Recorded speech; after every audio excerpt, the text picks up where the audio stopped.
E agora vamos à entrevista do dia com Maria Lídia Flandoli.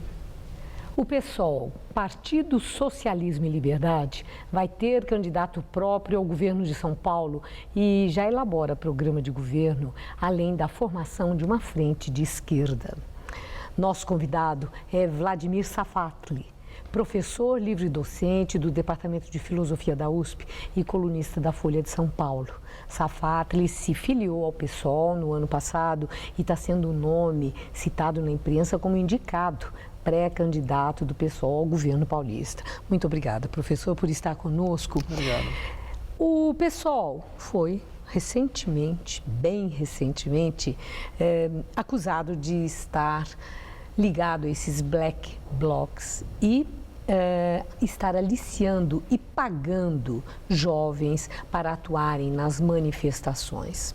O pessoal tem relação com os black blocs? Olha, o que eu posso dizer é que a acusação ela é quase cômica, né? Por duas razões. Primeiro, os black blocs são grupos autonomistas, ou seja, são pessoas que se configuram exatamente por não ter nenhum tipo de relação com partido algum, certo? Por se colocarem nessa posição completamente totalmente fora de qualquer esquadro partidário.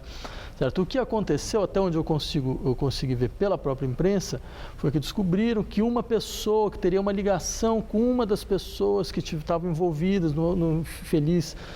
na morte infeliz do cinegrafista, organizou uma manifestação e pediu para alguns vereadores, entre eles o vereador do PSOL, R$200 para poder organizar, comprar águas e coisas desse tipo. Blá, blá, blá. Isso que está te falando de vínculo, né, entre organizações terroristas, como os black blocs e algum partido. Mas no seu entender, o próprio pessoal nega qualquer ligação e participação e aliciamento ou mesmo pagar, né, pessoas para atuarem nas manifestações.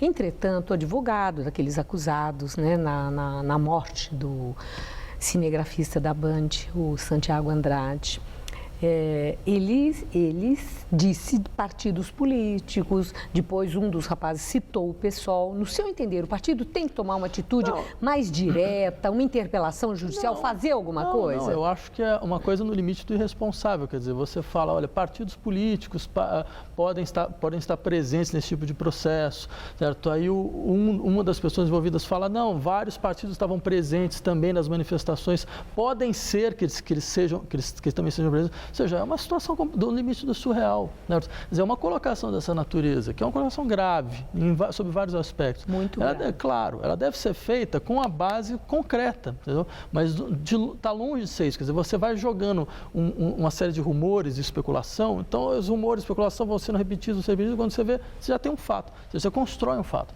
Agora, o que eu queria insistir é o seguinte, há um problema mais grave, certo? O problema mais grave há toda uma tentativa de criminalizar, certo, todas essas manifestações, certo, que de fato elas tiveram momentos de violência e coisas dessa natureza, mas não são momentos gratuitos, ou seja, por que está tendo essa violência? De onde veio? Você acha que é por quê? Porque as pessoas, num dado momento assim, da história brasileira, resolveram sair quebrando tudo? O que está acontecendo no país para que esse tipo de manifestação esteja ocorrendo? Quer dizer, que tipo de resposta tem que ser dada? Você acha que é porque colocando a polícia, prendendo X, Y, Z, você vai parar com isso? A questão não é já, acho que mais nem tanto a manifestação em si, o direito à livre manifestação. Parece que aí há um consenso, né, que esse é um direito e que as pessoas vão às ruas sempre que entenderem que devam. A questão é a violência, é a depredação e a morte, né, que já há a produção, né, lamentável, da tragédia de um morto. Não. Então, alguma coisa tem que ser feita. Claro. Lá no Congresso Nacional, já há um pedido de urgência para votação, na tramitação de projetos que propõem endurecimento da lei para essas violências, falam até em configurar como terrorismo. No seu entender, endurecimento da lei pode prevenir e coibir a violência na legítima manifestação popular? Assim, os únicos responsáveis de atos terroristas nesse país são os próprios deputados. Eu não sei se é uma lei que deve ser aplicada para eles, porque não faz nenhum sentido uma lei dessa natureza. Certo? Eu diria três coisas. A primeira delas, certo? Não foi a primeira morte que ocorreu. Essa morte foi extremamente lamentável, foi um acidente imperdoável, sem sombra de dúvida. No entanto, não foi o primeiro. Já tiveram pelo menos 8 mortes foram resultados de intervenções desastradas da polícia. Morte em Belém, morte em Belo Horizonte, morte em Cristalina, certo? No mesmo dia que teve a infeliz morte do cinegrafista, também teve uma outra pessoa que morreu porque saiu correndo, porque a polícia partiu para cima e ele foi atropelado por um ônibus, certo? Então, eu me pergunto, afinal de contas, e essas? Não teve nenhum tipo de indignação, quer dizer, a sociedade não se colocou nenhuma pergunta sobre, afinal de contas, o nível de violência que está ocorrendo, que não vem só dos manifestantes, mas o nível de violência da polícia brasileira, certo? Que vai criando uma espiral de violência que cada vez piora, certo? Isso é uma coisa. Segunda, eu de fato acho que esse tipo de atitude violenta, certo? É um tipo de atitude completamente inadequada, certo? E não tem nenhuma razão, não consegue os seus objetivos.